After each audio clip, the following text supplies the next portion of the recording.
নমস্কাৰ দৰ্শকসকল স্বাগতম জনাইছো আপোনালোক সকলোকে আমাৰ এই বিশেষ অনুষ্ঠান আজিৰ বুলনি চৰালৈ দৰ্শকসকল এগৰাকী বিশেষ অতিথিৰ সৈতে আপোনালোকৰ সন্মুখত আহি উপস্থিত হৈছোঁ আমাৰ আজি অতিথিগৰাকী এগৰাকী সাংবাদিক এগৰাকী লেখক বিগত কিছুদিন ধৰি তেখেতে এটা বিশেষ বিষয় লৈ সামাজিক মাধ্যম ফেচবুকত তেখেতৰ লেখনিখিনি আগবঢ়াইছিল আৰু বৰ্তমান সেই গোটেই লেখনিখিনিক তেখেতে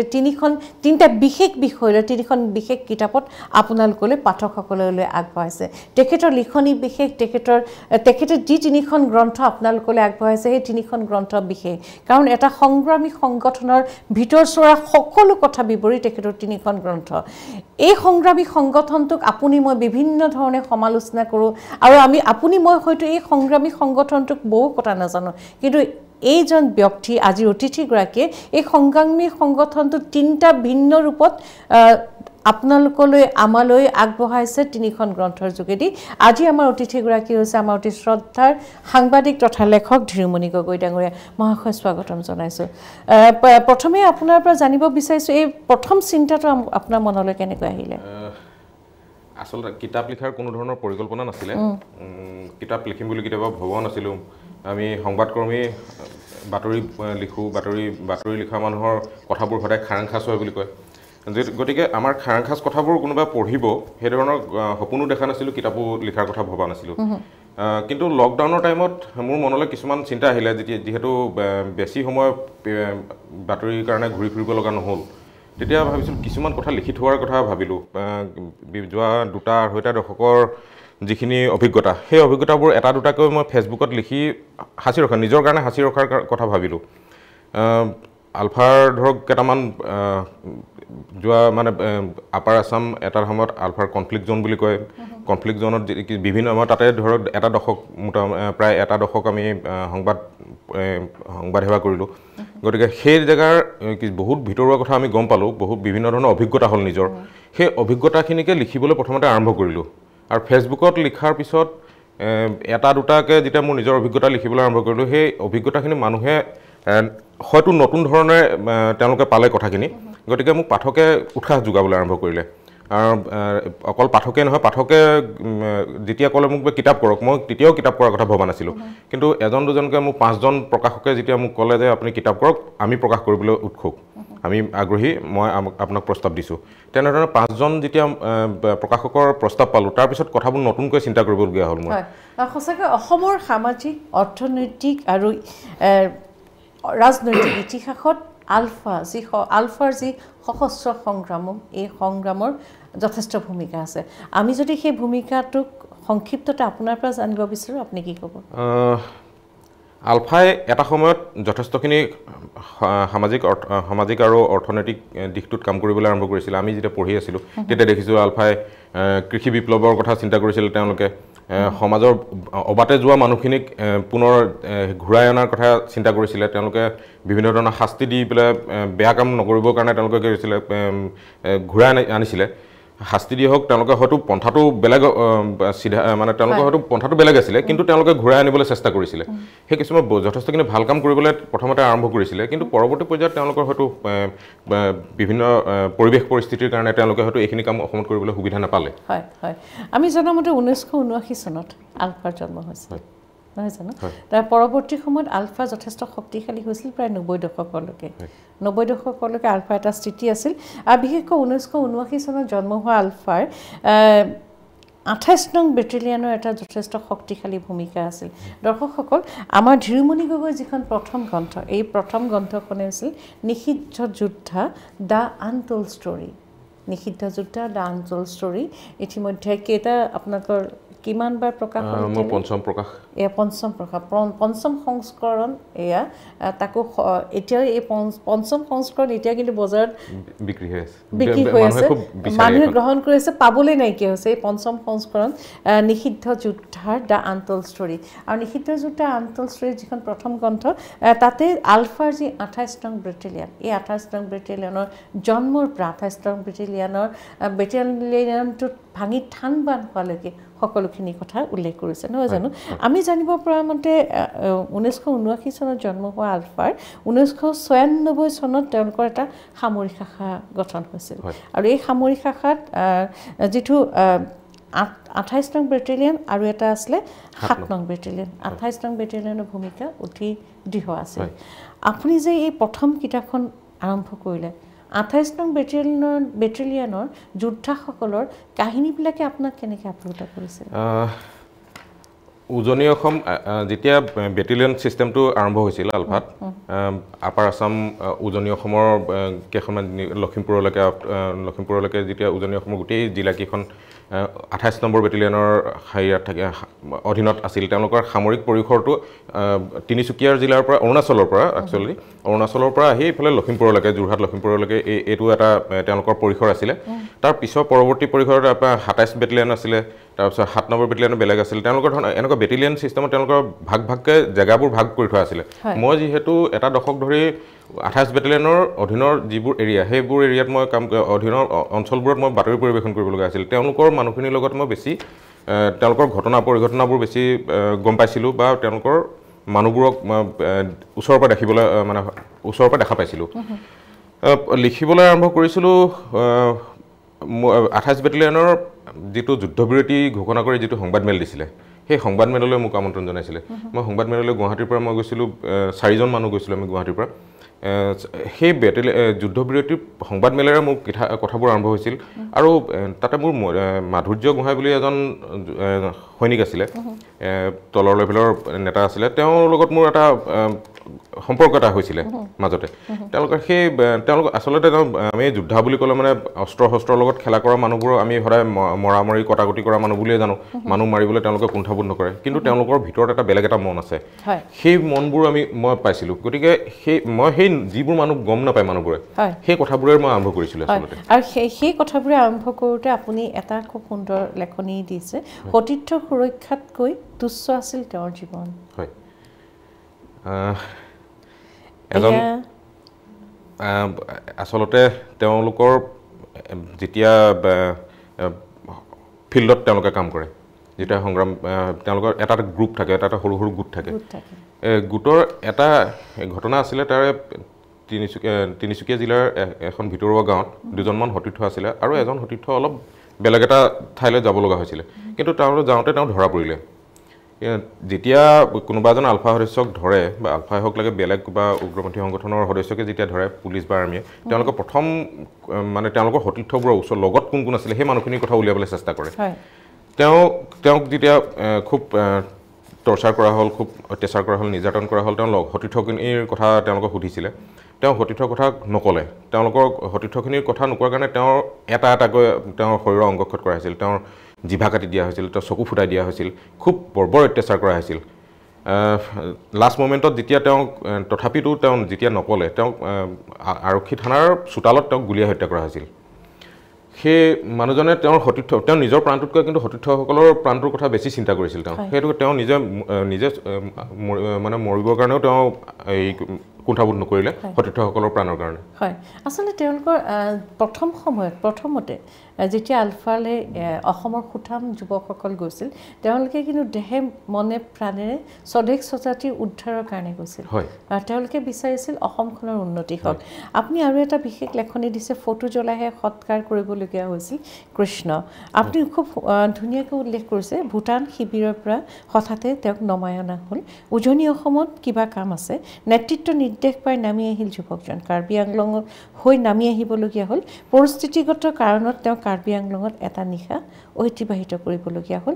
অকলশৰে অসমত প্ৰৱেশ কৰা আলফা সদস্যজনৰ খবৰ কিবা প্ৰকাৰে লাভ কৰিলে সেনাবাহিনী নিশাই সেনাৰ এটা বিশাল দলে জিলাখনৰ কামৰেঙৰ এটা ঘৰ ঘেৰাও কৰিলে আলফা সদস্যজনে অকলশৰে সেনাৰ এটা বিশাল বাহিনীৰ সৈতে নিজৰ লগত থকা UMGটোৰ ভৰসাত সন্মুখ সমৰত লিপ্ত হ'ল তেখেত আচলতে একদম প্ৰথম পৰ্যায়ৰ সেনানী আছিলে আলফাৰ প্ৰথম যেতিয়া যোগদান আছিলে কাচিন যোৱা ধৰণৰ তেনেধৰণৰ সময়ৰ কথা প্ৰাথমিক একদম খুব ইনিচিয়েল সময়তে যোগদান কৰিছিলে তেওঁৰ কান্ধত যথেষ্ট দায়িত্ব দিয়া হৈছিলে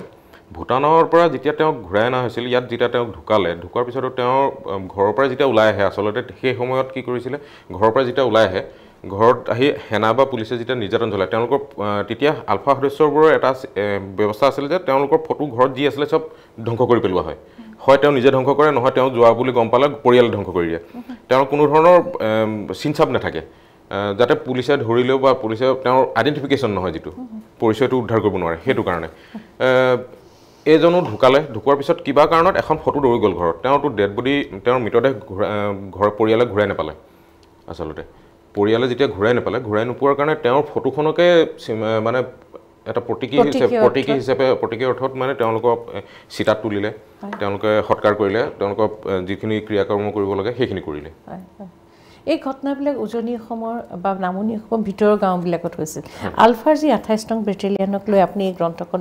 ৰচনা কৰিছে নিষিদ্ধ যোদ্ধা আমি জানো যে 28 নং বেটেলিয়ন আলফাৰ মূল মেৰুদণ্ড আছিল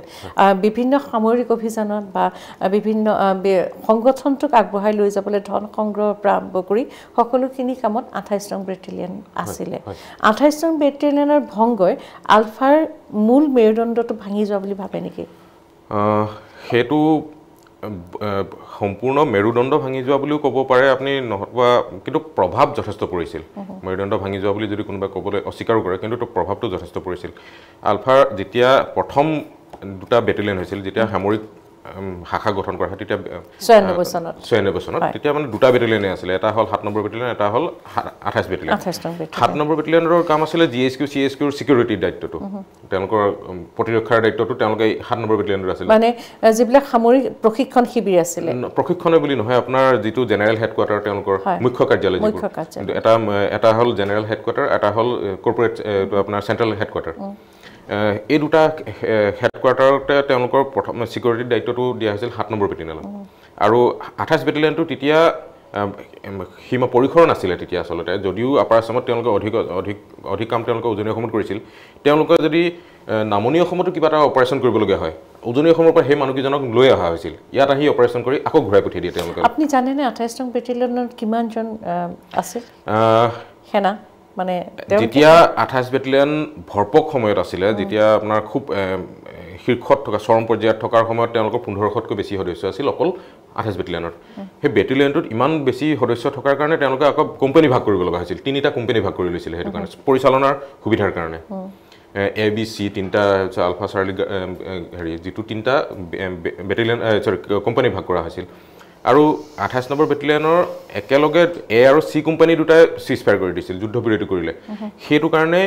গোটেই বেটেলিয়নটো একচুৱেলি এটা সময়ত ভংগ কৰিব লগা হ'ল প্ৰথমতে কোম্পানী যেতিয়া দুটা ওলাই আহিলে 2008 চনত যেতিয়া যুদ্ধবিৰতি কৰিলে মৃণাল হাজৰিকা আৰু জিতেন্দ্ৰ দত্তৰ অধীনত নেতৃত্বত তেওঁলোকে যুদ্ধবিৰতি কৰাৰ লগে লগে সংখ্যা কমি আহিলে বাকি 96 চনত গঠন হৈছিল 2008 চনত তেওঁলোকে সাৰেন্ডাৰ কৰিলে সাৰেন্ডাৰ নহয় আপোনাৰ একপক্ষ নেতৃত্বৰ নিৰ্দেশ মানে কোনো ধৰণৰ নেতৃত্বৰ অজ্ঞাতে তেওঁলোকে যুদ্ধবিৰতি কৰিলে যুদ্ধবিৰতি কৰি 28 বেটেলিয়নৰ এ আৰু চি কোম্পানী ওলাই আহিলে থাকিলে অকল বি কোম্পানীটোৰ যিখিনি সদস্য আছিল আচলতে এ আৰু চি কোম্পানীতে আটাইতকৈ বেছি সদস্য আছিল বি কোম্পানীৰো কিছু ওলাই আহিলে কিছু থাকি গ'ল তাৰপিছতে যেতিয়া সদস্য সংখ্যা কমি গ'ল তেতিয়া 2009 চনত আপোনাৰ হেৰিটো তেওঁলোকৰ নেতৃত্বই বেটেলিয়ন কোম্পানী সিস্টেমটো ভাঙি গ'লে কোম্পানী সিস্টেমটো ভাঙি এটা বেটেলিয়ন কৰি অকল মানে কোম্পানীটো নথকা কৰি অকল বেটেলিয়নটো আছে 28 বেটেলিয়নটো থাকিলে তাৰ পৰৱৰ্তী পৰ্যায়ত তেওঁলোকৰ আকৌ মানে সংগঠনটোৰ নিজৰ যিটো তেওঁলোকৰ সেইবোৰ নীতি নিয়ম সলনি কৰিলে নীতি নিয়ম সলনি কৰি তেওঁলোকৰ বেটেলিয়ন সিস্টেমটো উঠাই দিয়া মানে পূব মণ্ডল পশ্চিম মণ্ডল এনেকুৱা ধৰণৰ এটা দুটা শাখা ভাগ কৰি ল'লে মানে সামৰিকৰ দুটা থাকিলে এটা পূব দিশত এটা এজনে চাব দক্ষিণ পশ্চিম দিশে এজনে চাব তেওঁলোকৰ দুজন কমাণ্ডাৰ দিয়া থাকিলে হয় 28 নং বেটেলিয়নৰ আচলতে আপুনি দুটা কোম্পানী যেতিয়া কেন্দ্ৰীয় নেতৃবৰ্গৰ লগত অবিহনে তেওঁলোকৰ আলোচনা নোহোৱাকৈ যেতিয়া তেওঁলোকে মুকলিলে হাবিৰ পৰা মুকলিলে আহিলে তেতিয়া আচলতে আমি ক'ব পাৰোঁ যে আলফাত এক প্ৰকাৰৰ সংঘাত আৰম্ভ হ'ল হয় কিন্তু দৰ্শকসকল 30 সহস্ৰাধিক যুৱক যুৱতী অসমৰ তেজাল সুঠাম যুৱক যুৱতীৰ যি ত্যাগ সেই ত্যাগেৰে তেখেতসকলে যি ত্যাগ কৰিলে সেই ত্যাগৰ ফল আজি কেনেধৰণে পাইছে এই ত্যাগৰ ফল সঁচা হ'লনে আৰু সেই 30,000 যুৱক যুৱতী যিখিনি ভিতৰুৱা অন্তৰ্দন্ত সেইখিনি কথা আমি কেতিয়াবা জানিবলৈ চেষ্টা কৰিছোঁ নে আৰু এখন কিতাপ আছে নিষিদ্ধ যোদ্ধাৰ দ্বিতীয় সংস্কৰণ আৰু তিনিখন বিশেষ গ্ৰন্থ এটা বিশেষ বিষয়ক উপস্থাপন কৰিছে আমি সেই সম্পৰ্কত আলোচনা কৰিছিলোঁ গগৈদেৱ আমি জানো যে কেন্দ্ৰীয় চৰকাৰে অসমৰ ওপৰত চলাই থকা লুণ্ঠন অসমবাসী প্ৰাপ্য অধিকাৰ সাব্যস্ত কৰাৰ লগতে সাৰ্বভৌম অসমৰ দাবীত আলফাৰ জন্ম হৈছে 1979 চনত আমি সেইখিনিলৈকে গম পালোঁ 1996 চনত 28 নং বেটেলিয়ন আৰম্ভ হ'ল মানে যিটো সামৰিক শাখা নহয় জানো হয় সংযুক্ত মুক্তি ফৌজ মুক্তি ফ'ৰ্চ আৰু সেই সময়তে 28 নং বেটেলিয়ন 7 নং বেটেলিয়ন 28 নং বেটেলিয়ন আছিল আলফাৰ মেৰুদণ্ড ইতিমধ্যে আপুনি সেই কথা ক'লে আৰু তাৰপিছত 2008 চনত ভাঙন আৰম্ভ হ'ল 28 নং বেটেলিয়নৰ A আৰু C দুটা কোম্পানীয়ে হাবিৰ পৰা ৰাজ্য মানে চৰকাৰৰ লগত সহযোগিতা কৰিলে তেওঁলোকে সাৰেণ্ডাৰ কৰিলে কিন্তু 28 নং বেটেলিয়নৰ বীৰ যোদ্ধাসকল আপুনি ইতিমধ্যে ক'লে প্ৰায় 1500তকৈ বেছি সুঠাম যুৱক আছিল যুৱতীও আছিল 28 নং বেটেলিয়নত বহুত আছিল তেওঁলোকৰ ভিতৰত বহু ঘটনা আছে বহু কাহিনী আছে তেওঁলোকৰ আত্মত্যাগ আত্মবলিদান কাৰণ আমি আলফাৰ সেই ৰূপটো দেখোঁ তেওঁলোকৰ সশস্ত্ৰ সংগ্ৰামী ৰূপটো দেখোঁ তেওঁলোকে কোনোবা এজন ব্যক্তিক উঠাই নি তেওঁলোকে মৃত্যুদণ্ড দিছে সেই ৰূপটো দেখিছোঁ আলফাৰ বাবে অসমৰ সাধাৰণ গ্ৰাম্য জনতাৰ যি দুখজনক অৱস্থা সেয়া আমি দেখিছোঁ এজন আলফাক বিচাৰি সেই আলফাজনৰ ঘৰত সেই আলফাজনৰ পৰিয়ালৰ সকলো বস্তু থান বান কৰি পেলালে তেওঁ পিতৃক মাৰিছে তেওঁ ভাতৃক মাৰিছে আনকি তেওঁ ভগ্নী বা তেওঁলোকৰ ঘৰত থকা মহিলাগৰাকীকো আৰক্ষী সেনাবাহিনীয়ে নিকৃষ্টতম ব্যৱহাৰ কৰিছে সেইবিলাকৰ কাৰণে বহু লোক এই সংগঠনটোৰ প্ৰতি তেওঁলোকৰ যথেষ্ট খং আছে কিন্তু এই সংগঠনৰ ভিতৰত এনে বহু লোক আছিল এনে বহু সুঠাম যুৱক আছিল আমি ইতিমধ্যে কৈছোঁ 30,000তকৈ অধিক যুৱক যুৱতীক আমি হেৰুৱালোঁ কিন্তু কল্পনা কৰিব নোৱাৰি কিন্তু সেইসকল যিসকলে কেৱল হাবি জংঘলত দিনে ৰাতি থাকি এসাঁজ খাই 3 সাঁজ নোখোৱাকৈ আছে তেওঁলোকৰ ত্যাগখিনিতো আপুনি দেখিছে একোজন সদস্যই এসপ্তাহ 10 দিনলৈকে নোখোৱাৰ হেৰি আছে পৰিৱেশ কেতিয়াবা সৃষ্টি হয় 2005 চনত ডিব্ৰু চৈখোৱা অপাৰেশ্যন হৈছিলে ডিব্ৰু চৈখোৱা অপাৰেশ্যনত এজন যুৱক অকলশৰীয়া হৈ পৰিছিলে 37 দিন তেওঁ এক প্ৰকাৰ লঘোণে আছিল 37 দিন তেওঁ সম্পূৰ্ণ অকলশৰীয়াকৈ আছিল এজাক বনৰীয়া হাতীৰ মাজত এজন যুৱক অকলে এতিয়া যুৱকজন জীয়াই আছেনে এতিয়াও জীয়াই আছে সেই পৰিৱেশটোৱে তেওঁৰ মানসিকতাত খুব এটা প্ৰভাৱ পেলালে তেওঁ এনে অন্তৰ্মুখী আছিলে যুৱকজন এতিয়া মোটামুটি তেওঁ মানে এনেকুৱা হ'ল তেওঁ পৰিবাৰৰ লগত তেওঁৰ ল'ৰাটোৰ লগতো কথা নাপাতে খুব মানে অকলে নিজৰ কথা নিজে মানে কি চিন্তা কৰি থাকে তেওঁ নাজানো খুব ভাবুক হৈ থাকে তেওঁ খুব কম কথা কয়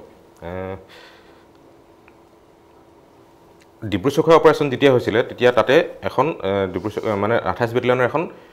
মিটিং হোৱাৰ কথা আছিলে তাত বিত্ত সম্পাদকৰ পৰা আৰম্ভ কৰি মোটামুটি গোটেই নেতৃত্ব তাতে আহিছিলে তাতে কিবা প্ৰকাৰে গম পালে আৰ্মিয়ে ডিব্ৰু চৈখোৱাখনটো আৰু চৌদিশে নদী চবফালৰ পৰা ঘেৰাও কৰি দিয়া হ'ল ডিব্ৰু চৈখোৱা ঘেৰাও কৰাৰ পিছত তাতে ভিতৰত অপাৰেশ্যন আৰম্ভ কৰিলে তাৰ আলফা সদস্য যিখিনি আছিলে গোটেইখিনি কেতিয়াবা তাত বন্দী হৈ গ'ল ইফালৰ পৰা সিফালে এখন গাঁৱৰ পৰা সিখন গাঁৱলৈ তেওঁলোকে ভাগ হৈ মানে 3টা ভাগত ভাগ হৈ ল'লে তেওঁলোকে ইফালৰ পৰা সিফালে তেওঁলোকে দল মানে খুব সঘনে শৃংখলাই থাকিব লগা হ'ল ইফালে সেনায়ো তেওঁলোকক পিছা কৰি থকা হ'ল তেওঁলোকে এটা গ্ৰুপত মানে দুৰ্ভাগ্যক্ৰমে তেওঁলোকৰ যিজন নেতা আছিল সেই সময়ত 28 নম্বৰ বেটেলিয়নৰ যিজন বিত্ত সম্পাদক অচিন্ত শইকীয়া তেওঁ 3জনীয়া দল তেওঁৰ লগত এগৰাকী যুৱতী আছিলে জাহ্নবী বুলি আৰু মন্টু শইকীয়া বুলি আপোনাৰ এজন তেতিয়া চি কোম্পানীৰ 2IC আছিলে ছেকেণ্ড ইন কমাণ্ড চি কোম্পানীৰ তেওঁলোকৰ 3জনে ভাগ হৈ গ'ল আচলতে বাকী দলটোৰ পৰা ফাট হৈ গ'ল তেওঁলোকে ভাগ হৈ বেলেগ তেওঁলোকে ওলাই আহিবলৈ চেষ্টা কৰিছিলে কিবা প্ৰকাৰে এটা সময়ত তেওঁলোক সেনাৰ মুখামুখি হ'ল এছত্য শইকীয়াৰ হাতত এটা পিষ্টল আছিলে তেওঁ গোটেই বিত্তৰ কথাখিনি 28 বেটেলিয়নৰ গোটেই বিত্তৰ কথাখিনি তেওঁৱে জানে অকলে তেওঁ ধৰা পৰিলে কথাখিনি ওলাই যাব সেইটো কথা তেওঁ গম পাইছিলে সেইটো কাৰণে তেওঁ সেনাৰ মুখৰ পৰা যেতিয়া ওলাই যোৱাৰ কোনো অপশ্যন নাছিলে তিনিফালৰ পৰা বেৰি ধৰিলে তেওঁলোকে আনকি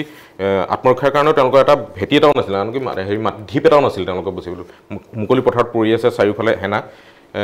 পথাৰৰ যিবোৰ আলি মাটিৰ আলি যে থাকে পথাৰৰ সেই পথাৰৰ আলিকেইটা তেওঁলোকৰ হেৰি কি কয় ডিফেন্স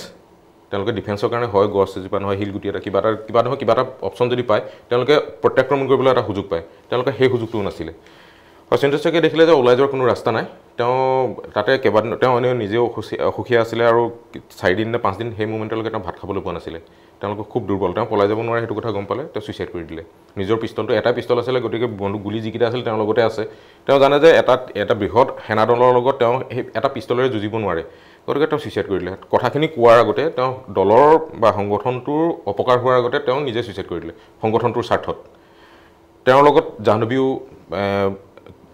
হেৰি নাৰ্ভাছ কৰি পেলাই থিয় হৈ দিওঁতে ঘপককৈ তেওঁৰ ভৰিত গুলি লাগিলে প্ৰথম গুলিটো তাৰপিছতে তাইও ওলাই যাব নোৱাৰা অৱস্থা হ'ল ওলাই যাব নোৱাৰা অৱস্থা হোৱাৰ পিছতো তাইও পৰৱৰ্তী পৰ্যায়ত তাইও মৃত্যুমুখত পৰিলে সেইখিনিতে কিন্তু মণ্টু শইকীয়া আছিল মণ্টু শইকীয়া অকলে তাৰপৰা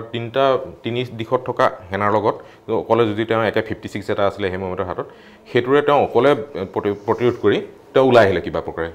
ওলাই আহি তেওঁতো অকলশৰীয়া হৈ পৰিল সেই মোমেণ্টত তেওঁ অকলশৰীয়া হৈ পৰি ডিব্ৰু চৈখোৱা এই বিশাল এৰিয়াটোত তেওঁ অকলে এজোপা গছৰ তলত লৈ আছে তেওঁ হেৰি কি কয় কেঁচা চাউল কেইটামান তেওঁলোকৰ এটা বস্তু থাকে ক'ৰবাত যদি যায় তেওঁলোকৰ বনত এনেকৈ তেওঁলোকে কিছুমান হাইডআউট বুলি কয় এই হাইডআউটবোৰ কিছুমান কেতিয়াবা তেওঁলোকে প্ৰয়োজন হ'ব পাৰে বুলি চাউল অকণমান লুকুৱাই থৈ যায় কিবা বস্তু মানে প্ৰয়োজনীয় বস্তুবোৰ লুকুৱাই থৈ যায় তেওঁ তেনেকুৱা এটা থকাতে সেই যেতিয়া তাত গৈছিল তেওঁলোকেও সেই তেনেকুৱা ধৰণৰ চাউল লুকুৱাই থৈছিলে জেগাত তেওঁ সেই জেগাত ওলালেগৈ গৈ দেখিলে কেঁচা চাউলখিনি পাইছে চাউল অলপ লৈ আহিলে তেওঁ তাৰপৰা আনি চাউলটো ভাত ৰান্ধিবলৈতো কোনো অপশ্যন নাই তেওঁলোকে ভাত ৰান্ধিবও নোৱাৰে গতিকে তেওঁ চাউলখিনি নদীত তিয়াই থ'লে পানীত তিয়াই পেলাই গছৰ ওপৰত ওলোমাই থ'লে যাতে পৰুৱা চৰুৱাই নাপায় গছৰ ওপৰত ওলোমাই থৈছে তেওঁ সেই কেঁচা চাউল খাই পেলাই জীয়াই আছিলে কেইবাদিনো থাকিলে কিন্তু কেঁচা চাউলৰ গোন্ধ পাই পেলাই হাতীৰ এটা জাক বনৰীয়া এটা হাতী জাক আহিলে সেই জেগাত তেওঁ তলত যে মানুহটো শুই আছে দেখাই নাছিলে মানে শুনাটো আহি ওচৰ পালে সিও ঘপককৈ সাৰ পাই গ'ল ৰাতি অন্ধকাৰ সি যেতিয়া উঠি বহি দিলে খকমককৈ যেতিয়া তেওঁ বহি দিলে কিবা লৰচৰকাৰ দেখি হাতীটো ভয় খাই পেলাই দৌৰ মাৰিলে মানে ধৰক তেনেকুৱা ধৰণৰ হ'ল তাৰপিছত যেতিয়া সেই চাউলখিনিত যেতিয়া হাতীয়ে কাঢ়িবলৈ চেষ্টা কৰিলে তেওঁ কি ক'লে তেওঁ উভতি ক'লে যে মোক খাবলৈতো এই মোমেণ্টত একো নাই এইকেইটাই আছে এইকেইটাও যদি খাই দিওঁ মই কি খাম হাতীজাকে বনৰীয়া হাতীজাকে কি বুজিলে নাজানো তাৰ পিছত পৰৱৰ্তী পৰ্যায়ত এটা পক্ষতকৈ বেছি সেই হাতীজাকটোৰ তেওঁৰ ডিফেন্স হৈ গ'ল হাতীজাকটো ওচৰতে থাকে তেওঁ ওচৰতে বহি থাকে তেওঁক একো নকৰে হাতীজাকটোৱে তেওঁৰ মানে তেওঁ দিনত ওলাই যোৱাৰ ৰাস্তা বিচাৰি ফুৰে কোনোবা এফালে কাৰোবাক লগ পাই নেকি চেষ্টা কৰে ওলাই কিন্তু যেতিয়া ৰাতি হয় তেওঁ আকৌ ঘূৰি আহে সেই জেগালৈ হাতীজাকটোৰ লগতে তেওঁ থাকে ৰাতি তেনেধৰণে 37 দিন থাকিলে তাৰপিছতে 37 দিন থকাৰ পিছত বাহিৰৰ পৰা মাছ মাৰিবলৈ নাও আহে মাছ মাৰি যিহেতু সেইখন তাৰ লোকেল মানুহবোৰ মাছ মৰাটোৱে বা খেতি কৰাটোৱে মূল হেৰি মাছ মাৰিবলৈ অহা মানুহক তেওঁ পালে আৰ্মিয়ে এনেকুৱা হ'ল তাত লুকাই আছে বুলি আৰ্মিয়ে তেওঁলোকৰ যেতিয়া মাছমৰীয়াবোৰ আহে দুখন নাৱত ইমানটোলৈকে চেক কৰে তেওঁলোকৰ লগত কি আছে সামগ্ৰী খাবলৈ খাদ্য আনিছে এজন মানুহে খাবলৈ দিনটোত যিমানকণ খাদ্য সামগ্ৰী লাগে তাতকৈ অধিক এটুপা আনিব নিদিয়ে তেওঁ যিমানকণ লাগে 100 গ্ৰাম 200 গ্ৰাম যিমান লাগে তেওঁ সেই এটা টিফিনত সৰু টিফিন এটা যদি ভাত আনিছে সেই ভাতখিনি সিমানকণহে আনিবলৈ দিয়ে তাতকৈ অধিক আনিব নিদিয়ে যাতে ভিতৰত কাৰোবাক সহায় কৰিব নোৱাৰে তেনেধৰণৰ মানুহে মাছমৰীয়া নাৱৰ জৰিয়তে তেওঁ এখন কিবা প্ৰকাৰে লিখিবলৈ এটা কিবা ৰিফিল এডাল পালে কোনোবা জেগাত ক'ৰবাত কিবা বেয়া কাগজ এখন পেপাৰ নিউজ পেপাৰ এখন পালে তাতে এখন সৰুকৈ চিঠিয়ে লিখি সেই মাছমৰীয়াৰ হতুৱাই পঠিয়াই দিলে এজেগাত খবৰ দিবলৈ তেওঁক মই ইয়াতে হেৰি কৰি আছোঁ মই আমুক জেগাত থাকোঁ তো আমুক যদি খবৰ পাওঁ তই আমুক তাৰিখ আমুক জেগালৈ আহিবি তেওঁ গৈ তেনেকুৱা ধৰণৰ তেওঁক উদ্ধাৰ কৰি আনিলে ৰাতি 37 দিন তেওঁ যেতিয়া উদ্ধাৰ কৰিছিল তেতিয়া 37 দিন আৰু 37 দিনৰ পিছত তেওঁৰ মানসিক অৱস্থা এনেকুৱা হৈছিল তেওঁক মানসিক ৰোগৰ চিকিৎসা কৰিব লগা হৈছিল আপুনি আৰু এটা লিখিছিলে কলমে ধৰা হাতেৰে দলিওৱা গ্ৰেনেড বিস্ফোৰণত প্ৰাণ হেৰুৱাইছিল বিতুপন বৰুৱা আচলতে আলফাত এনেকুৱা বহুত সদস্য বা নেতা আছে যিসকলে বন্দুক হাতেৰে লয় ঠিকেই কিন্তু তেওঁলোকে কলমটোক তেওঁলোকে বেছি গুৰুত্ব দিছিলে স্বাধীনতা ফুকনাই হওক লাগে আপোনাৰ মিথিংগা দৈমাৰীয়ে হওক লাগে ৰাজেন শৰ্মাই হওক লাগে তেওঁলোকৰ বহুত ধৰণৰ মানে সৃষ্টিশীল মানুহ বহুত আছিল তাতে বহুতে হয়তো লিখিব নাজানিছিলে কবিতা লিখিব নোৱাৰিছিলে কিন্তু তেওঁলোকৰ মনত সৃষ্টিশীল মানুহ আছিলে মই কোৱা মাধুৰ্য গোহাঁই কেতিয়াবা ৰাতি ফোন কৰি পেলাই যদি কয় বোলে আগফালে ওলাই আহক আপুনি ক'ত আছে বোলে মই ঘৰত আছোঁ ঘৰৰ ভিতৰত কি কৰিছে আপুনি বাহিৰলৈ ওলাই আহকচোন আজি জোনবাই এজনীক চাওকচোন তেওঁ মই মুকলি পথাৰত মই জোনবাই এজনীক চাই পেলাই পৰি আছোঁ তেনেকুৱা ধৰণৰ মানসিকতা ঢেৰ আছিলে বিতুপন বৰুৱা দিনমণি বৰুৱাৰ ছদ্ম নামত তেওঁ কবিতা লিখিছিলে কবিতা কিতাপ হেৰি কৰে তেওঁ বন্দুক বাৰুদ খুব কম ব্যৱহাৰ কৰিছিল তেওঁ কবিতা লিখিয়ে আচলতে কিতাপ চিতাপ লিখাত বেছি গুৰুত্ব দিছিল তেওঁ এনেকুৱা হয় কিতাপ লিখিবলৈ তেওঁ ধৰি লওক কিবা কবিতা লিখিবলৈ বা লিখিবলৈ কিতাপৰ বহী কলমৰ অভাৱ হৈছে তেওঁ ভায়েকলৈ ফোন মাৰে বা কোনোবা এজনক খবৰ দিয়ে যে এটা জেগালৈ তেওঁ বহি আৰু তেওঁ যিমান বেলেগ নহয় তেওঁ বেলেগে ধৰি লওক পিন্ধিবলৈ কাপোৰ এযোৰ লাগে সেইবোৰ ধৰণৰ তেওঁ নালাগে তেওঁ বহি আৰু কলমৰ যোগান ধৰিব লাগে সতীৰ্থ হয় কোনোবা ধৰণৰ কাৰোবাক খবৰ পঠিয়াই তেওঁলোকে আনি এক জেগাত থৈ যায় তেওঁ তাৰ পৰা সেইবোৰ লৈ যায় সেই দিনমণি বৰুৱাই যিদিনাখন বন্দী হ'ল সেনাৰ ঘেৰাত সোমালে তেওঁ যিখন হাতেৰে তেওঁ কলম ধৰিছিল সেইখন হাতে গ্ৰেনেড দলিয়াইছিল গ্ৰেনেডটো এটা বন্ধ কোঠাৰ ভিতৰৰ পৰা গ্ৰেনেড দলিয়াই বাহিৰত তেওঁ সতীৰ্থজনে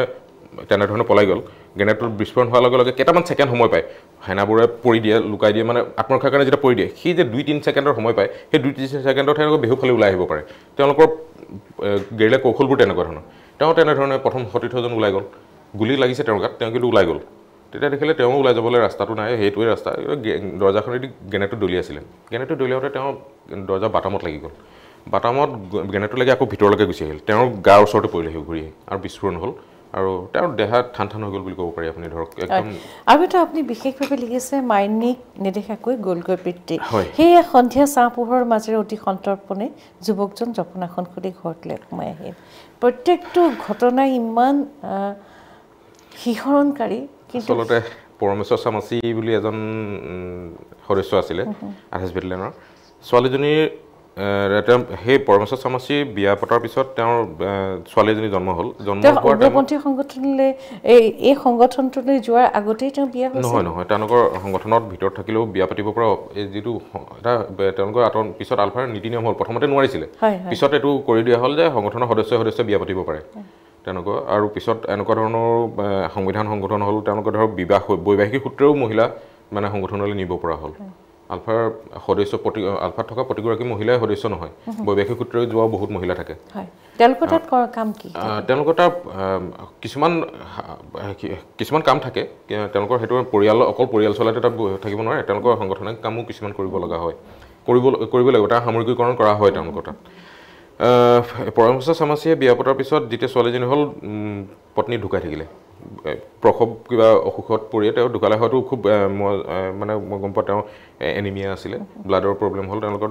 তেজৰ ৰক্তৰ অভাৱত তেওঁ ঢুকালে কিবা অসুখ হৈ ঢুকাই গ'ল ছোৱালীজনী অকল থাকি গ'লে ছোৱালীজনীক তেওঁ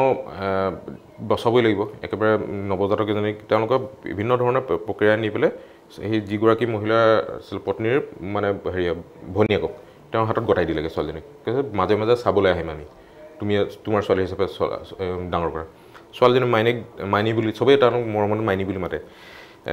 তাইক মাতে ধৰি লওক থাকিলে কেতিয়াবা যেতিয়া বাপেকে চাব পৰা অপশ্যন থাকে কোনোবা এটা এৰিয়াত থাকিলে তেওঁ খবৰ দিয়াই সেইটো এৰিয়াত মই থাকিম তেওঁ আমাক কাৰোবাৰ ঘৰত থাকিবি বা এনেকুৱা জেগাত যাবি মুঠতে তাতে লগ কৰেগৈ তেনেকুৱা জেগাত গৈ পেলাই এবাৰ থাকিলে মানে আৰ্মীয়ে যেতিয়া তেওঁক বিচাৰি নাপালে আৰ্মী পুলিচে তেওঁলোকে কিবা প্ৰকাৰ খবৰ পালে যে তেওঁৰ ছোৱালীজনী আছে আৰু সেই ছোৱালীজনীক মাজে মাজে চাব যায় আৰ্মীয়ে সেইটো ট্ৰেপ হিচাপে ল'লে তেওঁক ছোৱালীজনীক যেতিয়া মাহীয়েকক যেতিয়া চকু দি থাকিলে সেই দিনটোত তাত গৈ এটা ঘৰত যেতিয়া তেওঁ ৰ'লেগৈ তাতে গোটেই আৰ্মীয়ে ঘেৰাও কৰি ৰৈ আছিল বাপেকে যেতিয়া ৰাতি চাবলৈ গৈছিলে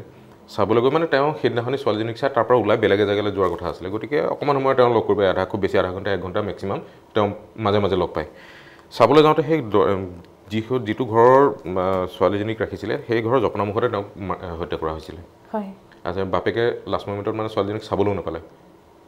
হয় দৰ্শকসকল এনেকুৱা বহু কাহিনী আছে যিবিলাক কাহিনী আমি নাজানো এনেকুৱা বহু কাহিনীক লৈ লিখিছে এই কিতাপখন আন এখন বিশেষ কিতাপ নিষিদ্ধ যোদ্ধা দ্য হিডেন চেপ্টাৰ নিষিদ্ধ যোদ্ধা দ্য হিডেন চেপ্টাৰ বিগত 4টা দশক ধৰি সশস্ত্ৰ সংগ্ৰামে স্বাধীন অসমৰ দাবী কৰা সেই যুৱকসকলৰ ত্যাগ অথলে গ'ল নেকি প্ৰস্তুতে বাৰে বাৰে আমনি কৰে নিশ্চয় আপোনালোক আমনি কৰিছে আমি আগতেও কৈছো প্ৰায় 30 সহস্ৰাধিক অসমৰ সুঠাম যুৱক যুৱতীক আমি হেৰুৱালো তেওঁলোকে কিন্তু অসমখন স্বাধীন বিচাৰিছিল অসমখন স্বাধীন হোৱা বিচাৰিছিল তেওঁলোকে বিচাৰিছিল যে কেন্দ্ৰীয় চৰকাৰে অসমখনক যি লুণ্ঠন কৰিছে সেই লুণ্ঠনৰ পৰা আমি যাতে অসমখনক মুক্তি দিব পাৰো অসমখনত সকলো ঠাইতে সকলো দিশতে যাতে অসমীয়া যুৱক যুৱতীসকলে কৰ্মসংস্থাপন লাভ কৰে সেই দাবীৰে তেওঁলোকে ঘৰ এৰি হাবিলৈ গুচি গৈছিল তেওঁলোকৰ পৰিয়ালৰ লগত কোনো সম্পৰ্কই নাছিল তেওঁলোকে হয়তো শেষ সময়লৈকে পিতৃ মাতৃক দেখা নাছিল তেওঁলোকৰ দুখতে চকুলো টুকি বৃদ্ধ পিতৃ মাতৃয়ে এই সংসাৰ ত্যাগ কৰিছিল তেওঁলোকক নাপায় অত্যাচাৰ কৰিছিল সেনা আৰক্ষীয়ে তেওঁলোকৰ ঘৰ ভাঙি ঠান-বান কৰিছিল ঘৰখনৰ সকলো আচবাব কিন্তু এই সকল বীৰ যোদ্ধা তেওঁলোকে নিজক আত্মবলিদান দিয়াৰ সেই মুহূৰ্তবিলাক কেনেকুৱা আছিল কেনেধৰণে নিজৰ সকলোখিনি শেষ কৰি তেওঁলোকে কিন্তু সংগঠনটোৰ নামত কোনো কলংক আনিবলৈ দিয়া নাছিল সেই সকলোখিনি কাহিনীৰে এখন বিশেষ গ্ৰন্থ নিষিদ্ধ যোদ্ধা দ্য হিডেন চেপ্টাৰ এই নিষিদ্ধ যোদ্ধা এই হিডেন চেপ্টাৰ প্ৰতিটো শিৰোনামাতে একোটা শিহৰণকাৰী ঘটনা আমাৰ লেখকজনে আগবঢ়াইছে মহাশয় আসলতে কিতাপখন মই এইখিনি কিতাপ লিখাৰ মূল কাৰণটোৱে হ'ল এই যিসকল নিস্বাৰ্থভাৱে ঢুকাই গ'ল মানুহ সেইসকলৰ কথা মই আলফাৰ সংগ্ৰামখনৰ বিশ্লেষণ কৰিবলৈ চেষ্টা কৰা নাই আজিলৈকে তেওঁলোকৰ যিসকল জাতি মাটি ভেটি বুলি কয় আজিৰ দিনতো জাতি মাটি ভেটি চলি আছে কিন্তু তেওঁলোকে জাতিটোৰ কাৰণে নিস্বাৰ্থভাৱে ওলাই গৈছিল তেওঁ জানে সেইটো জেগাত গ'লে মৰিব তেওঁ ঘূৰি আহিব নোৱাৰে সেইটো জানে জনাৰ পিছতে তেওঁ আগবাঢ়ি গৈছিল নিস্বাৰ্থভাৱে কাম কৰিছিল আৰু তেওঁলোক ঢুকাই গৈছিল অকল সেই ঢুকাই যোৱা মানুহখিনিৰ কথা লিখিবলৈ চেষ্টা কৰিছোঁ দৰ্শকসকল আমিও সেই কথাখিনিহে আজি আলোচনা কৰিব বিচাৰিছোঁ স্বদেশ স্বজাতিৰ কাৰণে ইমান আত্মত্যাগ আৰু সেই সময়ত তেওঁলোকৰ ওচৰত ইমান উচ্চ পৰ্যায়ৰ মৰণাস্ত্ৰ নাছিলে নহয় জানো এটা বিশেষ লেখনি 900 সেনাৰে যুঁজি বীৰৰ দৰে শ্বহীদ হ'ল মেঘ অনিৰ্বাণ 900 সেনাৰে যুঁজি বীৰৰ দৰে শ্বহীদ হ'ল মেঘ অনিৰ্বাণ হয় আলফাৰ এনেকুৱা ধৰণৰ বহু ধৰণৰ ঘটনা আছে মেঘ হাজৰিকা বা অনিৰ্বাণ তেওঁলোকৰ যিটো ঘটনা ঘটিল তেওঁলোকৰ এটা ঠাইত লুকাই আছিল সেই লুকাই থকা স্থানত যেতিয়া গম পালে এটা দল আছিল আসলতে তাতে তেওঁলোকৰ চেণ্ট্ৰেল কমিটিৰ কোনোবা এজন লিডাৰো আছিলে তাতে সেই মুভমেণ্টত সেই চেণ্ট্ৰেল লিডাৰজনক বচাবৰ কাৰণে মেঘ হাজৰিকা আৰু অনিৰ্বাণ তেওঁলোকৰ মানে তেতিয়া ডিষ্ট্ৰিক্টৰ শোণিতপুৰ ডিষ্ট্ৰিক্টৰ টপ লিডাৰ আছিলে তেওঁলোকে ডিফেন্সত আহিছিলে আসলতে তেওঁলোকক বহুত ক্ষেত্ৰত জানে তেওঁলোকে যেতিয়া ডিফেন্স লয় ডিফেন্সত যিকেইজন থাকে তেওঁলোক সদায় প্ৰায়ভাগে ওলাই যাবলৈ ৰাস্তা নাথাকে তেওঁলোকে তথাপিতো তেওঁলোকৰ নেতাজনৰ সুৰক্ষাৰ স্বাৰ্থত তেওঁলোকে ডিফেন্সত আহিছিল আৰু 900 সেনাৰ লগত যেতিয়া যুঁজিছে প্ৰায় গোটেই নিশা যুঁজিছিলে তেওঁলোকে গোটেই নিশা যুঁজাৰ পিছত লাষ্ট মোমেণ্টত তেওঁলোকে ঢুকালে দুজন তিনিজন ঢুকালে বাকীসকল ধৰাও পৰিলে কিছুমান ওলাই গ'ল কিন্তু নেতাজনক তেওঁলোকে ৰক্ষা কৰিবলৈ সুযোগ পালে এই ঘটনাটো কিন্তু চাঞ্চল্যৰ সৃষ্টি কৰিছিল সেই মোমেণ্টত কাৰণ তেওঁলোকে বীৰৰ দৰে যুঁজিছিল কিন্তু তেওঁলোকৰ শেষ যাত্ৰা আছিল অত্যন্ত নিকৃষ্ট আৰু সেই সকলোখিনি ঘটনা ৰাইজৰ আগলৈ পোহৰলৈ আছিল এখন চাঞ্চল্যকৰ ফটোৱে আৰু এই চাঞ্চল্যকৰ ফটোখনে ৰাষ্ট্ৰসংঘকটো তুলপাৰ লগাইছিল আৰু এই চাঞ্চল্যকৰ ফটোখন তুলি ৰাইজলৈ আগবঢ়াই দিয়া সেই বিশেষ ফটো সাংবাদিকজন আছিল আমাৰ অতি শ্ৰদ্ধাৰ শ্ৰীযুত উৎপল বৰুৱা ডাঙৰীয়া মই এবাৰ যদি সম্ভৱ হয় এই ফটোখন আপোনালোকক দেখুৱাবলৈ চেষ্টা কৰিছোঁ এইখন এখন ফটো আৰু এইজন আছে সেইজন আলোকচিত্ৰ শিল্পী ফটো সাংবাদিক শ্ৰীযুত উৎপল বৰুৱা ডাঙৰীয়া আৰু তেখেতৰ সেই বিশেষ ফটোখন সেই সময়ৰ এখন অতি জনপ্ৰিয় বাতৰি কাকত আজিৰ বাতৰিত এই ফটোখন ওলাইছিল আৰু এই ফটোখনে আপোনালোকে নিশ্চয় দেখা পাইছে ফটো সাংবাদিক উৎপল বৰুৱা আৰু তেখেতৰ সেই ফটোখন যিখন ফটোৱে ৰাষ্ট্ৰসংঘটো তুলপাৰ লগাইছিল গতিকে এনেকুৱা কিমান ঘটনা হৈছিল এই ফটোখনৰ আঁৰৰ কাহিনীটো নিশ্চয় জানে নিশ্চয় আচলতে এই আলফা দমনৰ নামত অসমত ৰাষ্ট্ৰ সন্ত্ৰাস খুব বহুত বেছি চলিছিলে সেইবোৰ কথা বহুত কথা লুকাই থাকি গ'ল কিন্তু যেতিয়া আপোনাৰ 5জন সদস্য আলফা সদস্য নগাঁৱৰ এটা কাৰ্বি আংলং আৰু নগাঁৱৰ এখন বৰ্ডাৰ এৰিয়াত এখন গাঁৱত ধৰা পৰিছিলে তেওঁলোকে একেবাৰে নতুন সদস্য আছিল তেওঁলোকে সংগঠনটোত যোগদানহে কৰিছিল গৈ আছিল সংগঠনটোলৈ আচলতে তেওঁলোকে কেম্পেইন নাপালেগে তেওঁলোকৰ প্ৰশিক্ষণো নহ'ল তেওঁলোকে জাষ্ট সদস্য ভৰ্তিৰ যিটো প্ৰাথমিক প্ৰক্ৰিয়া সেই প্ৰাথমিক প্ৰক্ৰিয়াটোহে হৈছিল তেওঁলোকক যদি ধৰি আনি ঘূৰাই আনিব লৈ আহিলেহেঁতেন দুদিন জেলত থাকিলেহেঁতেন তেওঁ ওলাই আহিলে তেওঁলোকে দ্বিতীয়বাৰ আলফালৈ যোৱাৰ কথা হয়তো চিন্তা নকৰিলেহেঁতেন কিন্তু তেওঁলোকক ধৰি চোতালতে যি ঘৰ মানুহৰ ঘৰত ধৰিলে তেওঁলোকৰ চোতালতে কোৰৰ নাল কুঠাৰ বা বাঁহৰ গোটা বাঁহৰ মৰিয়াই তেওঁলোকক তাতে হত্যা কৰা হৈছিল অতি বৰ্বৰভাৱে হত্যা কৰা হৈছিল চালফা আছিল আৰু সেনা আছিল তেওঁলোকৰ সেই ঘটনাত কিন্তু যেতিয়া ল'ৰাকেইজনক হত্যা কৰা হ'ল হত্যা কৰি পেলাই ইমান অত্যাচাৰ কৰা হ'ল যে তেওঁলোকক মৃতদেহ ঘৰত ঘূৰাই দিব পৰা চিটুৱেশ্যন নাই তেওঁলোকে জানে সেই মোমেণ্টত যদি ঘূৰাই দিয়ে সেইটো মৃতদেহ যদি ঘূৰাই দিয়ে প্ৰতিবাদ হ'ব ঘৰে ঘৰে মানে গাঁৱে গাঁৱে প্ৰতিবাদ হ'ব গতিকে সেই প্ৰতিবাদ যাতে নহওক তাৰ কাৰণে প্ৰশাসনে কি কৰিলে তেওঁলোকে গোটেইকেইজনক নগাঁৱৰ আপোনাৰ শ্মশানত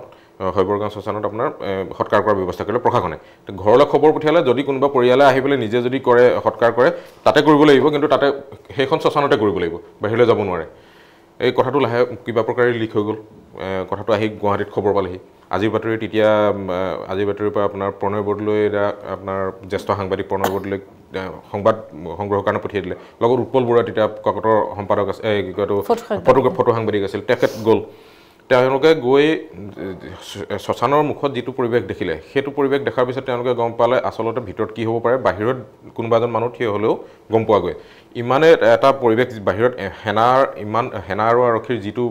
বেহু সেই বেহু ফালি ভিতৰত কোনো মৃতদেহ চাবলৈ যাব নোৱাৰে তাৰ মাজৰ পৰা গৈ মৰণত শৰণ দি উৎপলদাই আপোনাৰ ফটো সংগ্ৰহ কৰিলে তেওঁক আনকি বাহিৰৰ প্ৰতিবাদ এটা হৈছিল সেই মোমেণ্টত ফটো লওঁতে তেওঁক গুলিয়াই হত্যা কৰিম বুলি ভাবুকিও দিছিলে পুলিচ অফিচাৰ এজনে তাৰ মাজতো তেওঁ সেই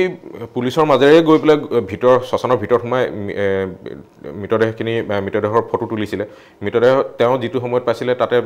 ইটো মৃতদেহৰ ওপৰত সিটো মৃতদেহ মানে ইজনৰ ওপৰত সিজনক জাপি দি টায়াৰ দি তলত কেৰাচিন তেল ঢালি জ্বলাই দিয়া হৈছিল তেওঁ মানে এজন মৃতকৰ যিটো অন্তিম শ্ৰদ্ধা চিতাখনৰ যিটো শ্ৰদ্ধা সেই শ্ৰদ্ধাটো পোৱা নাছিলে সেই যুৱকেইজনে সেই কথাখিনি তেওঁ যেতিয়া সেই ফটোকেইখন তুলি আনিছিলে সেই ফটোকেইখনে ৰাষ্ট্ৰসংঘলৈকে তোলপাৰ লগাইছিলে যেতিয়া তেওঁলোকৰ কিবা প্ৰকাৰ ফটোকেইখন যেতিয়া বাতৰিত কাকতত প্ৰকাশ হৈছিলে বাতৰি কাকতত প্ৰকাশ হোৱাৰ পিছত আলফা নেতা কিবা প্ৰকাৰে তেওঁলোকে ফটোকেইখন সংগ্ৰহ কৰিছিলে ফটোকেইখন সংগ্ৰহ কৰি তেওঁলোকে ৰাষ্ট্ৰসংঘত সেই সময়ত এখন মানৱাধিকাৰ আয়োগৰ কিবা এখন অধিৱেশন আছিলে সেই অধিৱেশনত ভিতৰত নহয় তেওঁলোকে বাহিৰত তেতিয়া ফ্লেক্স জাষ্ট আৰম্ভ হৈছিলে ফ্লেক্সৰ প্ৰচেছ আমেৰিকাত তেওঁলোকে সেই বাহিৰত ফ্লেক্স বনাই বাহিৰত ফ্লেক্স কিছুমান আহি দিছিলে সেই ডেড বডিবোৰৰ সেই ফটোকেইখনৰ মানে তেতিয়া মানুহ যেতিয়া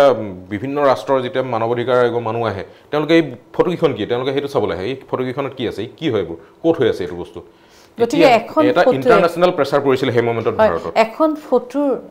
ফটোৱে কিমান কাম কৰিব পাৰে এটা উগ্ৰপন্থী আমি তেওঁলোকক কৈছোঁ সশস্ত্ৰ সংগ্ৰামী সংগঠন বহুতে তেওঁলোকক উগ্ৰপন্থী বুলি কয় কিন্তু কিয় হ'ল তেওঁলোক কিয় এটা গতানুগতিক জীৱন এৰি কিয় তেওঁলোকে হাবিলৈ গ'ল কিয় তেওঁলোকে সশস্ত্ৰ সংগ্ৰামৰ পথ গ্ৰহণ কৰিলে কিয় আগ্নেয়াস্ত্ৰ হাতত তেওঁলোকে তুলি ল'লে আৰু এই সকলোখিনি কথাৰ পাছত আৰক্ষী সেনাবাহিনীয়ে কেনেকৈ বৰ্বৰভাৱে তেওঁলোকক নিজৰ কথা ব্যক্ত কৰিবলৈ সুবিধা নিদি তেওঁলোকক নিৰপৰাধী বহু লোকক যুৱককো কেনেকৈ নৃশংসভাৱে হত্যা কৰিলে সকলোখিনি কথা এখন ফটোৱে কিন্তু স্পষ্ট কৰি দিলে তাৰপিছৰ পৰা কিন্তু আৰক্ষীলৈ যেতিয়া ৰাষ্ট্ৰসংঘলৈ গ'ল মানৱ অধিকাৰলৈ গ'ল তাৰপিছৰ পৰা আৰক্ষীৰ ওপৰতো যথেষ্ট হেঁচা পৰিলে দৰ্শকসকল এই দুখন কিতাপত যিমান কাহিনী আছে আমি ভাবোঁ এটা ৰাতি আলোচনা কৰিলে শেষ নহয় কিন্তু ধীৰুমণি গগৈৰ আন এখন বিশেষ কিতাপ এইবাৰ গ্ৰন্থমেলাত উপলব্ধ এখন কিতাপ সেইখন হৈছে গেৰিলা যোদ্ধা নিষিদ্ধ যোদ্ধাৰ অজানা কথা লেডি গেৰিলাৰ নিষিদ্ধ যোদ্ধাৰ অজানা কথা মহাশয় এই কিতাপখন পঢ়ি মই আপ্লুত হৈছোঁ কাৰণ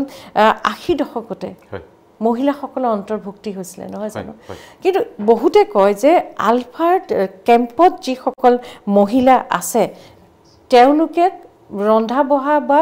গৃহস্থালী কৰ্মতে ব্যৱহাৰ কৰা হয় কিন্তু এই কিতাপখন পঢ়ি মই গম পাইছিলোঁ যে পুৰুষৰ সমানে তেওঁলোকে কিন্তু বন্দুক ধৰিব পৰাকৈ তেওঁলোকৰ শাৰীৰিক আৰু মানসিকভাৱে প্ৰস্তুত কৰা হৈছিল মহাশয় আমি বহু কথা আলোচনা কৰিম এই কিতাপখনৰ বিষয়ে দৰ্শকসকল আলফাৰ শিবিৰত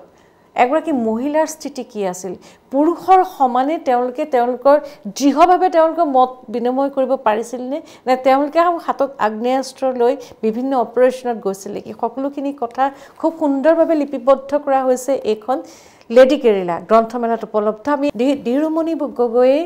আলফাৰ যি সংগ্ৰামী সত্তা আলফাৰ জড়িত হৈ থকা সেই বীৰ যোদ্ধাসকলৰ যি স্বদেশ প্ৰেম আৰু তেওঁলোকৰ যি আত্মত্যাগ সেই সকলোখিনিক লৈ ইতিমধ্যে ৩খন গ্ৰন্থ লিখিছে অতি শেহতীয়াকৈ এখন বিশেষ গ্ৰন্থ লেডি গেৰিলা নিষিদ্ধ যোদ্ধাৰ অজানা গাথা মই আগতে কৈছোঁ আপোনাক বহুতে ভাবে যে সামৰিক শিবিৰত এগৰাকী লেডি গেৰিলাই এগৰাকী মহিলা যোদ্ধা কি কাম কৰে কিন্তু সেই কথাখিনি আপুনি খুব ধুনীয়াকৈ লিখিছে আমি যতদূৰ সম্ভৱ ৮০ দশকৰ শেষৰ ফালে 88 চনত আলফালৈ মহিলাৰ প্ৰথম প্ৰৱেশ হৈছিল আৰু প্ৰথম যিকেইগৰাকী নাৰী আছিল তেওঁলোকৰ ভিতৰত মণি হাজৰিকা আছিল শান্তি ৰাজকুমাৰী আছিল আৰু এগৰাকী আছিল মেঘালী খাৰগুৰি 28 গৰাকী আছিল তেওঁলোকে খুব যিসকল মহিলা গৈছিল তেওঁলোকক সামৰিক শিক্ষা দিছিল তেওঁলোকক শাৰীৰিক আৰু মানসিকভাৱে প্ৰস্তুত কৰিছিল যি কি নহওক আপুনি এটা লেখা দিছে ইয়াত আলফাৰ ইতিহাসত মহিলা কেডাৰৰ প্ৰথম সেনা শিবিৰত এম্বুছ হয় আচলতে আপুনি ভবাৰ দৰে ময়ো বহুত কথা গম পোৱা নাছিলোঁ আগতে যেতিয়া মই বাহিৰে কিছুমান ৰিচাৰ্চ পেপাৰ ওলাই নহয় আলফাৰ কনফ্লিক্ট জনক লৈ পেলাই বা মহিলা সদস্যক লৈ পেলাই কিছুমান ৰিচাৰ্চ পেপাৰ আছে ইণ্টাৰনেটত খুচৰি কিছুমান তেনেকৈ উলিয়াইছিলোঁ তাত পোৱা গৈছে মেক্সিমামতে লিখা আছে তাত আলফাত মানে ঘৰুৱা কাম কৰেগৈ আলফা সদস্যসকলে গৈ তাত বা তেওঁলোকৰ মানে পৰিয়াল চলায় বা ভাত ৰান্ধে তেনেকুৱা ধৰণৰ কাম কৰা বুলি কৈছে কিন্তু লাহে লাহে যেতিয়া মই তেওঁলোকৰ ভিতৰ চৰাত সোমাবলৈ আৰম্ভ কৰিলোঁ মানুহবোৰক লগ পাবলৈ আৰম্ভ কৰিলোঁ তেতিয়া দেখিলোঁ নহয় তেওঁলোকৰতো আলফাৰ এজন পুৰুষ সদস্যৰ যিটো ভূমিকা মহিলা সদস্যসকলৰ ভূমিকাও তাতকৈ কোনো গুণে কম নহয় হয়তো সমুখ সমৰত মহিলা সদস্য খুব কম সদস্য হেৰি কৰিব লগা হৈছে সমুখ সমৰত যুদ্ধ কৰিছে কিন্তু তেওঁলোকক সেইখিনি প্ৰস্তুত কৰি দিবলৈ বেকত সদায় মহিলাসকলেই থাকে মহিলাসকলে আলফাৰ যোগাযোগৰ পৰা আৰম্ভ কৰি তেওঁলোকৰ সৰবৰাহত যিটো তেওঁলোকৰ কিবা কমিউনিকেশ্যন হওক তেওঁলোকৰ অস্ত্ৰ সৰবৰাহ হওক বা তেওঁলোকৰ ইফালৰ পৰা ইফালে ধৰণক কিবা তথ্য সংগ্ৰহ হওক সেই ধৰণৰ কিছুমান কামত বেছিকৈ মানে ব্যৱহাৰ কৰা হৈছিল তেওঁলোকক কিন্তু তাতকৈ ডাঙৰ কথাটো হ'ল আলফাৰ এটা গোট আছিলে এটা দল আছিলে এটা গোট আছিলে তেওঁলোকে অকল পুৰুষ হওক মহিলা হওক সকলোকে সামৰিক প্ৰশিক্ষণ দি পৰিছিলে এটা মুখ্য প্ৰশিক্ষকৰ অধীনত আপোনাৰ 1988 চনত যিটো মহিলা সদস্য অন্তৰ্ভুক্তি হৈছিল 28 গৰাকী সেই মহিলা সদস্য সেই 28 গৰাকীৰ মাজৰে দুগৰাকী সামৰিক প্ৰশিক্ষক হিচাপে সেই ট্ৰেইনিঙৰ পৰা ওলাই আহিছিল ট্ৰেইনিঙৰ পৰা ওলাই তেওঁলোকক সামৰিক প্ৰশিক্ষক হিচাপে তেওঁলোকক নিযুক্তি দিয়া হৈছিল ওলাই লগালগ আৰু বাকী কেইবাগৰাকীকো হয়তো 5 গৰাকী নে 6 গৰাকীক পলিটিক্যাল কমিছাৰ বুলি কোৱা হয় তেওঁলোকৰ ৰাজনৈতিক প্ৰশিক্ষক তেওঁলোকক চেন্ট্ৰেল কমিটিৰ অশান্ত বাগফুকন তেতিয়া আপোনাৰ কেন্দ্ৰীয় মুখ্য সাংগঠনিক সম্পাদক আছিলে তেওঁৰ অধীনত এটা পলিটিক্যাল কমিছাৰ আছিলে 45 জন নে 46 গৰাকীৰ এটা অসম জোৰা এটা দল আছিলে সেই 45 গৰাকীৰ ভিতৰত 5 গৰাকী নে 6 গৰাকী মহিলা আছিলে তেওঁলোকে গাঁৱে গাঁৱে গৈ ঘৰে ঘৰে গৈ তেওঁলোকে মানে ৰাজনৈতিক প্ৰশিক্ষণ দিছিলে মানুহক কনভিন্স কৰাবলৈ চেষ্টা কৰি আছিলে সংগঠনটোৰ লক্ষ্য উদ্দেশ্যৰ কথা কৈ ফুৰিছিলে সংগঠনৰ সাংগঠনিকভাৱে আলফা শক্তিশালী কৰিবলৈ ব্যৱহাৰ কৰা হৈছে সাংগঠনিকভাৱে আলফা শক্তিশালী কৰাৰ ভূমিকা মহিলাসকলৰ বহুত আছে মই এই কিতাপখন লিখিবৰ কাৰণে যোৱা 1 বছৰ ধৰি যিমানখিনি অধ্যয়ন কৰিব লগা হ'ল যিমানখিনি মানুহক লগ কৰিব লগা হ'ল তেওঁলোকৰ পৰা এই কথাটোৱে মই গম পালোঁ যে আলফাৰ বেকগ্ৰাউণ্ডত আপোনাৰ আলফাক সাংগঠনিকভাৱেই হওক সামৰিকভাৱেই হওক শক্তিশালী কৰাৰ ক্ষেত্ৰত মহিলাসকলৰ ভূমিকা বহুত বেছি আৰু বিশেষকৈ আপুনি এটা লেখা দিছে ভূটানত ভূপতিত দুৰ্ভগীয়া দম্পতি ভূটানৰ যিটো অল ক্লিয়াৰ অপাৰেশ্যন হৈছিলে ভূটানত কেম্প ভাঙি পেলোৱা হৈছিলে আৰু বৰ সৰফৰে আমি বাতৰি কাকত ইলেক্ট্ৰনিক প্ৰচাৰ মাধ্যমত সকলোকে দেখা আছিল যে ভূটানত আলফা নিষেধ কৰা হ'ল সেই সময়ত কিন্তু বহুকেইজন লোক বহু আলফা সেনানী এতিয়াও আচলতে আমি এখন বেলেগ এখন ৰাষ্ট্ৰত হোৱা আক্ৰমণৰ কথা অসমত বহুত বেছি গম নাপাওঁ আমি তাতে আমি অপাৰেশ্যন এটা হৈছিলে আলফাৰ কেম্প ভাঙিলে মৰ্টাৰ মাৰিলে গুলি চলালে তাতে মানুহ মৰিলে সন্ধানহীন হ'ল আমি খুব এটা সীমিত পৰিসৰতহে কথাবোৰ গম পাইছিলোঁ তাত যেতিয়া বন্দী হোৱা মানুহবোৰ বা তাত মৃত্যু হোৱা মানুহবোৰৰ খুব মানে কাষত থকা মানুহজন যেতিয়া ঢুকাই গৈছে চকুৰ আগত সেই মানুহবোৰৰ মানে সেই সময়ৰ পৰিস্থিতিবোৰ যেতিয়া কথা পাতিছিলোঁ মই তেওঁলোকৰ কথা গম পোৱাৰ পিছত মই ভিতৰ চৰাত কি হৈছিল বহুত কথা নতুনকৈ চিন্তা কৰিব লগা হৈছিল নতুনকৈ মানে গম পাইছিলোঁ ৰাখী বুলি এগৰাকী যুৱতী আছিলে তাতে অধিকাংশই বন্দী হৈ পেলাই ঘূৰি আহিছিলে ইয়াত আলফা ভূটান আক্ৰমণৰ সময়ত পলাই আহিব পৰা তাৰ পৰা ওলাই আহিব পৰা মানুহ একদম লিমিটেড আঙুলি মূৰত লিখিব পৰা কেইজনমান আছে তাৰ মাজত এগৰাকী যুৱতী আছিলে ৰাখী তাই এজন যুৱকৰ লগত এম্বুছত সোমাইছিলেও তাই কিবা প্ৰকাৰে ওলাই আহিব পাৰিলে তেওঁলোকে ওলাই আহি 28 দিন একো নাখায় অকল পানী খাইছে তেওঁলোকে 28 দিন পানী খাইছে 28 ৰাতি শুৱা নাই গোটেই ৰাতি বহি থাকে তেওঁলোকে বহি থাকে মানে শুই দিলে তেওঁলোকে টোপনি যাব সাৰ নাপাব কোনোবা শত্ৰু আহিলেও গম নাপাব বুলি গোটেই ৰাতি বহি থাকে 28 নিশা তেওঁলোকে এখন নদীৰ পাৰে গৈ পাহাৰ মানে তেওঁলোকে দেখি থাকে তলৰ ফালে পাহাৰৰ ওপৰেদি তেওঁলোকে যায় তেওঁলোকে তলেদি গ'লে হেৰি পায় হেনা পাব জানে নদী আছে নদীৰ পাৰে হেনা আছে সেইটো তেওঁলোকে জানে গতিকে পাহাৰৰ ওপৰে তেওঁলোকে যায় নদীখন তলত দেখি থাকে হেনা তেওঁলোকে দেখি থাকে ওপৰে গৈ এটা চাইডেদি সোমাই তেওঁলোকে কিবা প্ৰকাৰে অসমত প্ৰৱেশ কৰিলে 28 দিন তেওঁলোকে লঘোণে থাকিলে 28 দিন পানী খালে যিদিনাখন অসমত সোমালে অসমত সোমাইহে তেওঁলোকে ভাতে সাজ খাবলৈ পাইছে সেইগৰাকী এতিয়াও জীৱিত মই সেই কথাখিনি এম্বুছৰ কথাটো আপুনি সুধিলে মই ক'বলৈ নহ'ল আচলতে আলফাৰ প্ৰথম এম্বুছ কৰিছিলে আপোনাৰ দুগৰাকী মাইবেলা কেম্প বুলি চৰাইদেউ ডিষ্ট্ৰিক্ট জিলাৰ পৰা এতিয়া মাইবেলা বুলি এটা কেম্প আছে সেই কেম্পত আপোনাৰ আলফাই এটা এম্বুছ কৰিছিলে সেই এম্বুছত দুগৰাকী মহিলা আছিলে মহিলা সদস্য তাৰে এগৰাকী বহাগী বুলি আছিলে এগৰাকী মিটু বুলি আছিলে তেওঁলোকে এম্বুছত প্ৰত্যক্ষ আক্ৰমণত যোগদান কৰিছিল তেওঁলোকে সেইবাৰ প্ৰথম আলফা